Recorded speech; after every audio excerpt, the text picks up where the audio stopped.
Hello friends, দেখতে পাচ্ছ সন্ধ্যের সময় আমি বড় একটা সাইজের পেয়ারা নিয়ে চলে এসেছি। তো কয়েকদিন আগে দাদা এরকম সাইজের অনেকগুলো পেয়ারা এনেছিল, তার মধ্যে একটা বেছে ধুয়ে এই যে দেখো পিস পিস করে নিয়েছি।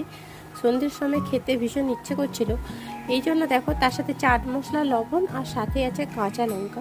তো কাঁচা লঙ্কাটাকে আচ্ছা করে ডলে নিয়েছি, তার সাথে লবণ আর চাট মশলা দিয়ে ভালো করে মিক্স করে নিয়েছি। তো সবাইকে সার্ভ করব, তার আগে বাপনকে দিয়ে টেস্ট করাচ্ছি। ঠিক আছে, সব ঠিকঠাক? সত্যি সত্যি?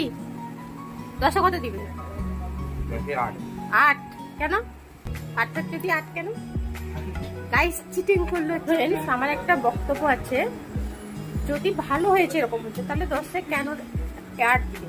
কারণ একটু নুন কম দিয়েছে। তাহলে এক্সপ্রেশনটা সেভাবে দিতে হতো যে মোটামুটি হয়েছে বা নুন একটু কম হয়েছে, তারপরে নুন টুন না খেয়ে আবার দিতা। অনেস্ট রিভিউ দেওয়ার কি দরকার ছিল? হ্যাঁ, এবার খাচ্ছে, এবার ভালো হয়েছে। তো যাই হোক, মজা করছিলাম।